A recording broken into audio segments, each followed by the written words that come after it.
พี่น้องไงโทบัดนี้เปิดภาพมามันนี่ก็อยู่ที่บ้านของเบาโกเด้อพ่อแม่พี่น้องเนาะเปิดภาพปางกาสีสวยแน่จังน้อยนึงพี่น้องเอ้ยเสียงป้าโทเจ็บคอพี่น้องเอ้ย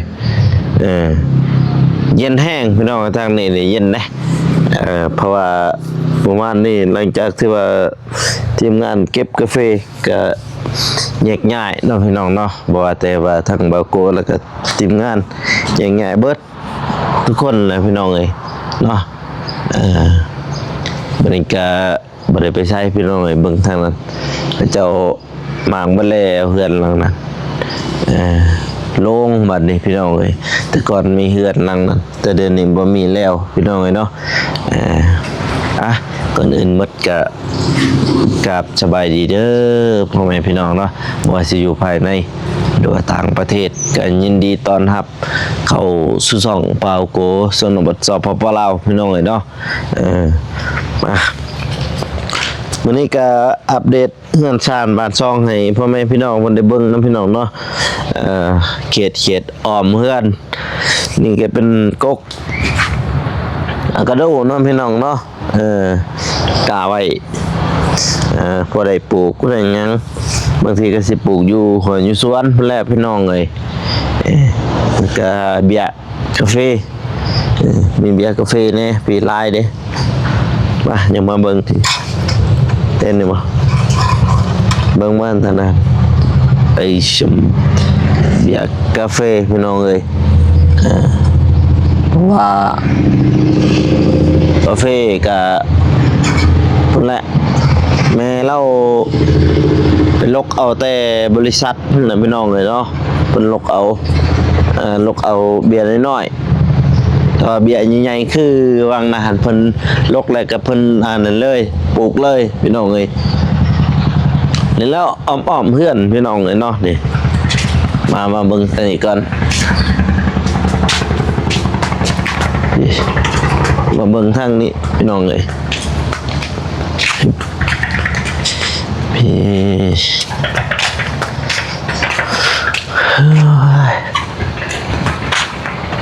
ี่มาเบิ่งนี่ฮอดนี่ก็คือเส้นทางแยกน้องพี่น้องเนาะมาแต่พุ่นทางเทิงก็แม่นไปหัวไปชวนเขาแล้วก็ทางนี้ก็ไปเขื่อนซ่านบ้านช่องของเขาเลยแหละพี่น้องเอ้ยแล้วก็ทางเบื้องนี้เป็นข่ายทหารนะพี่น้องเนาะนี่ก็คอกงัว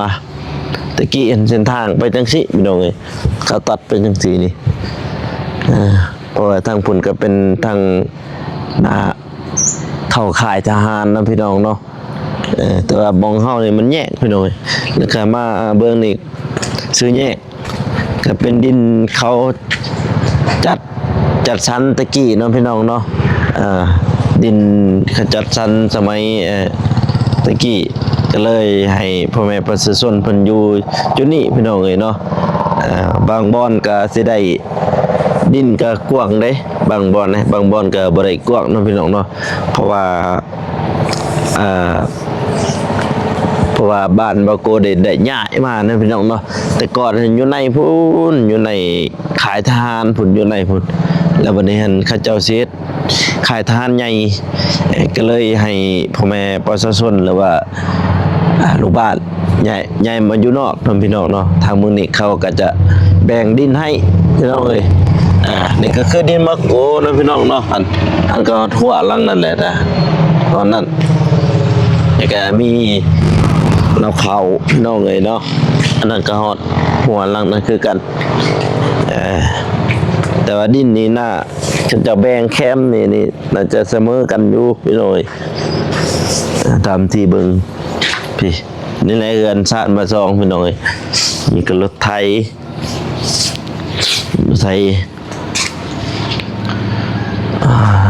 มาเอาไงมาเบิ่งอันนี้ก็จักสิได้ไปถ่ายคลิปบ่เด้พี่น้องเลยเนาะรถหัวหน้าก็เอารถจักรเบาโกไปซ้ำเพราะเพิ่นก็ไปเวียกเพราะมีรถในเฮือนมีแต่คันเดียวพี่น้องเลยเนาะของอันนี้ก็กองล่างพี่น้องเลย จักสิได้ไปถ่ายคลิปบ่เด้มื้อนี้จักหน่อยก็น้องชายเราก็สิขึ้นไปรับพ่อแม่เนาะพี่น้องเนาะเพราะเพิ่นน่าจะแล้วเวียกแหละ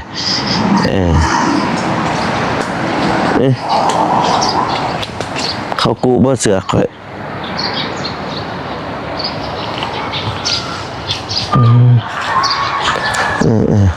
สินี่ก็คือดินนั่นแหละพี่น้องเนาะนี่อันนั้นก็ฮอนนั่นแล้วก็ตัวนี้เป็นน้องใหญ่เลยน้องบักใหญ่บริหารเขาเจ้าแบ่งปั่นกันพี่น้องเลยเนาะให้สม่ำเสมอและบริหารเพราะน้องตะกี้เป็นน้องใหญ่อยู่นี่บางคนมีเงินมีคำเนาะเขาจะซื้อดินมาถมพี่น้องเลยรถ600,000หรือว่า500,000บ่500,000ก็ไล่900 บาทพี่น้อง900 บาทไปนิด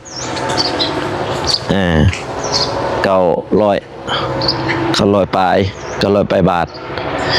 เกือบ1,000พี่น้องเลยแต่ว่าถ้าว่าบ่ทมแถวนี้นี่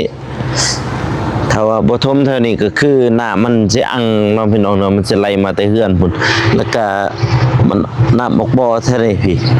มันออกจากนี่เพิ่นได้พี่น้องเอ้ยนี่เพราะว่ามันออกมาแต่ถึงเพิ่นได้แต่ดินของเขามันหลอดพืชนี่หลอดพืชก็มาออกทางนี้เบิดพี่น้องตามกำแพงนี่ตามกำแพงแล้วก็ไหลขึ้นมาพี่น้องเนาะ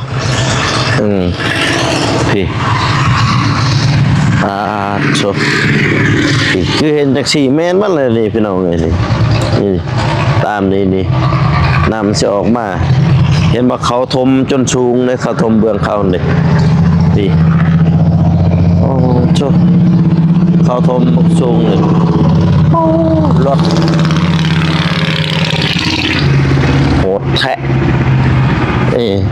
นี่ประมาณอยู่30 ล้านน่าจะเต็มอยู่มั้งตัวนี้นี่ทมเบื้องนี่แต่ว่าทมให้มันบดน้ำพี่น้องเนาะถ้าว่าบ่บดหั่นน้ำมันสิอังเลยแต่ก่อนนั้นน้ำท่วมเลยถ้านี่ยามฝนคือเห็นที่ถ่ายไปให้พ่อแม่พี่น้องเพิ่นเบิ่งนั่นแหละ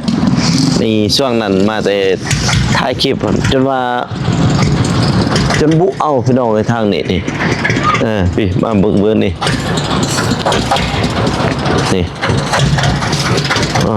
โชแต่ก่อนมีแต่หินแหละพอหน้าเราเฮ็ดเบิ่งหลุมเบิ่งพืชพี่น้องเลยนี่เบิ่งนี่มีแต่หินจากนั้นก็ดินบล็อกขึ้นมาโชผลความมันเลิกพี่น้องเลยเด้คิดว่าวิทย์พุ่นแหละอยู่หั่นก็เลิกอีกเท่าดินทมประมาณอยู่30 ล้านนี่น่าจะเต็มอยู่นี่ทางเบื้องนี้มาเบื้องทางในอีกโน่นี่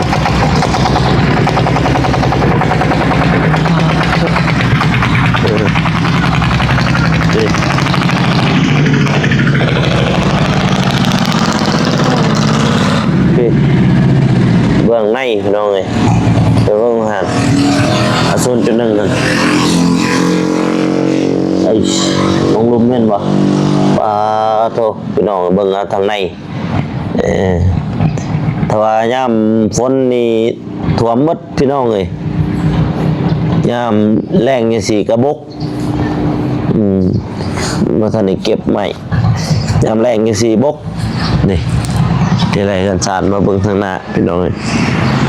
พี่มาเบิ่งหน้าพี่หน้าทางติดกับทางเลยพี่น้องเลยเนาะติดกับทาง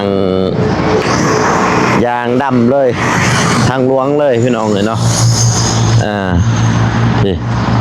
ผมเบิ่งเฮือนชาติบ้านซองพี่น้องนี่ก็เข้าปีที่6แล้วพี่น้องเอ้ยบ่ทันได้เฮ็ดอีหยังเลยนี่ปีที่6แล้วบ่ทันได้แต แต่ต้องยังเลยเงิน YouTube ก็พี่แล้วมาลงอยู่นี่แหละพี่น้องเอ้ยแต่ละเทื่อซื้อบล็อกซื้อหยังมาลงแต่ได้ YouTube มากก็เฮ็ดเอื้อนนี่แน่พี่น้องเอ้ยเนาะบางทีก็บ่พอใช้ครับแบบเงินกาแฟก็ซื้อข้าวซื้อน้ำเนี่ยพี่น้องเลยเนาะซื้อกินซื้อยากนั่นแหละอย่างเงินบ่าวโกเงิน YouTube ก็พี่แหละได้จาก YouTube มากเลยก็ไม่เฮ็ดเฮือนพี่น้องเลยเนาะเงินกาแฟก็ซื้อข้าวซื้อน้ำนั่นแหละพี่น้องเลยแต่ละปีไพ่ดังไปอีกนี่ล่ะดังอย่างไปเอาเมืองทางในบัดนี่จักมือใดสิแล้วนี่พี่น้องเอ้ยเฮือนนี่ก็ได้เพราะว่าเงิน YouTube ก็มาลงอยู่นี่พี่น้องเอ้ยมาเฮ็ดมาสร้างอยู่นี่ก็คือเงินกาแฟก็ซื้อข้าวซื้อน้ำนั่นพี่น้องเนาะก็เลยบ่พอซ้ำมาเบิ่งทางในนี่แต่ว่าพื้นนี่เทแล้วพี่น้องเอ้ยพื้นนี่เทเรียบร้อยเบิดแล้วยังแต่โบกยังแต่โบกน้องพี่น้องเนาะนี่โบกขึ้นจังสิแล้วก็ตีกะโลแล้วก็ใส่ประตูใส่ประตูน่าจะสำเร็จแล้วก็ปกป้องเยี่ยมบางอย่างนี่แหละพี่น้องเลยน้อยเดียวพอตะกี้ก็มีแต่พอเราเห็ดน้ำพี่น้องเนาะมีแต่พอเราเห็ดผู้เดียวเราบางทีก็ครอบครัวซอยแน่เนาะแล้วก็จากเขาแน่นะแต่ว่าอยู่พื้นหันไม่น่ะมีแต่พอเห็ดพี่น้องเนาะพอประโกเองก่อขึ้นมาแต่ทั้งนี้บางทีก็เพิ่นเองแล้วก็ตาลังคานี่เป็นว่าจ้างเขาพี่น้องเนาะก่อนี่น่าจะแม่นเล่าเองก่อแล้วก็หาพี่น้องในมากรนี่พี่แต่ว่าพื้นนี้มีแต่ว่าเตรียมติดตะกะโลพี่น้องนี่ห้องเบิ่งห้องที่ช่องมี3ห้องพี่น้องเลย3ห้องมีห้องกลางแล้วก็ห้องโถงหับแขกหับแขกที่เขาจะมาแต่ไกลก็ห้ามเบิดพี่น้องเลยขันโบกนี่ก็เบิดหลายอยู่ขันโบกแล้วก็ตีกะโลใส่ประตูปงเหยียบพี่น้องเนาะเบื่อมาเมืองนี่ห้องนี้เป็นห้องหับแขกเลยพี่น้องบรรโลงเลยตัวนี้เบื้องนั้นก็เซตเป็นประตูเล็กพี่น้อยดึงลงดึงขึ้นเบื้องนี้นี่แต่ว่า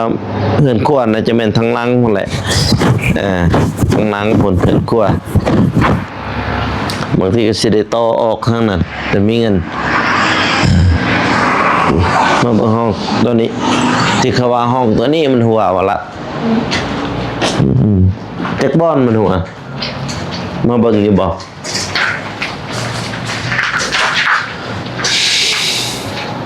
ตอนมันเปื่อนเรื่องก็บ่ได้เบิ่งคือกันก็มือส่วนมันแล้วแดดจังซี่นี่แม่ว่าส่องเบิ่งเห็นเนาะปองเชิงโหลงปองเชิงเพิ่นเบ้อปองเทิงเพิ่นจังซั่นแหละอย่ามันหัวมันเชนแม่นว่าตัวนี้ก็คือยังที่ได้เฮ็ดขึ้นก็คือ1นี่โบก2นี่ตีกะโล3นี่ใส่ประตูปงเหยียบแล้วก็ประตูอัดที่4นี่แม่นก็ว่าจะใส่ประตูเล็กพี่น้องเนาะใส่ประตูเล็กแล้วก็สำเร็จพี่น้องเห็นพี่มาเบิ่งข้างนอกพี่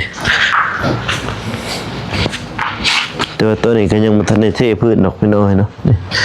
ทองยาง ผมบางที่ทางนี้ก็สิได้เฮ็ดประตูเหล็กขึ้นดึงลงดึงขึ้นนั่นน่ะพี่เขาจะแบ่งซ้ำนี้พี่น้องเนาะมาเมื่อนี้เป็นทางออกทางเข้าก็ลงหลุมห้องใต้ดินเชอะแห่กับสายก็สิไปเบิดเลยแห่นี่ก็สิไปเบิดเลยนี่สไลด์เด็กน้อยขึ้นมาลินมาเหยียบไปยังนี่ก็ดินทรายดินทรายยังอยู่ดินทรายพี่มาเบิ่งทางเขาพี่ทางเขาเนี่ยกระทมสูงพี่น้องเลยสูงแล้วมันนี่น้ำมันบ่ได้อันนี้เลยมันน่าจะหลอดพื้นพุ่นแหละแต่เฮือนสีอันนั้นแหละหน้ามันแต่เฮือนลังนั่นแหละตัวน้องปลาตะกี้อันนี่เฮือนลังนี่แต่เฮือนลังนี่เลยพี่น้องเห็นเนาะน้องหน้าตะกี้อันน้องใหญ่เลยมันนี่พวกที่เขาเจ้ามีเงินมีคำเขาเจ้าก็ทมพงไผ่ล่าวพี่น้องเนาะตามที่เบาโคคิดไว้นี่ประมาณอยู่80-90ประมาณอยู่90ล้านนี่พี่น้องประมาณ90ล้านนี่น่าจะแล้วเบิดแสนกว่าบาทแล้วจะแล้วท่านพี่น้องเนาะเพราะยังแต่โบกแล้วก็ตีกะโลแล้วก็ใส่ประตูปงเงียบมาจะแล้วพี่น้องเนาะเพราะว่านั้นพี่น้องไทยอัปเดตให้พ่อแม่พี่น้องผู้ได้เบิ่งนะพี่น้องเนาะแต่ว่าห้องน้ำนี่มันเฮ็ดต่างเลยพี่น้องนี่พี่ห้องน้ำเก่านี่แหละชัวพี่แล้วเจ้าสั่งเน็ตบล็อก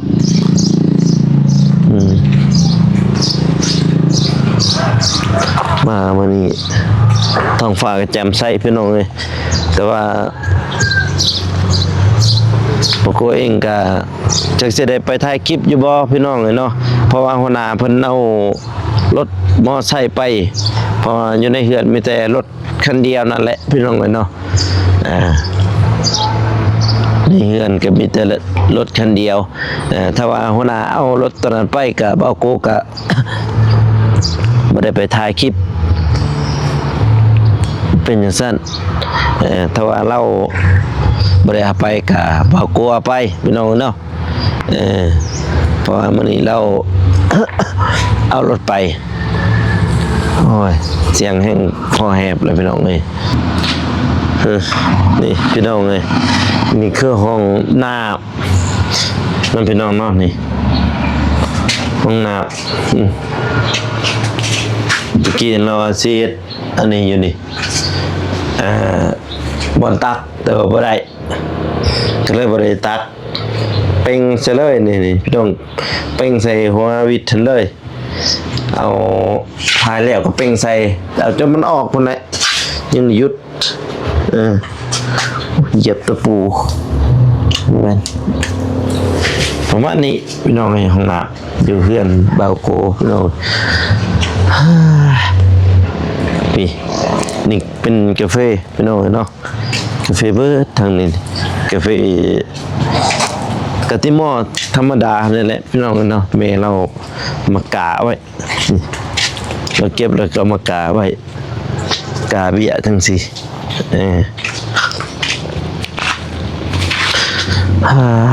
ปีนี้เขาเป็นเฮือนครัวนั่นแหละพี่น้องเนาะท่านนี้แล้วเถื่อกันได้ขั้นใดก็จนไปหมดแล้วนี่ก็เล่าเขาแจ้งอยู่บ่เห็นอยู่บ่มาทางนี้อย่ามาแจกมาอย่าง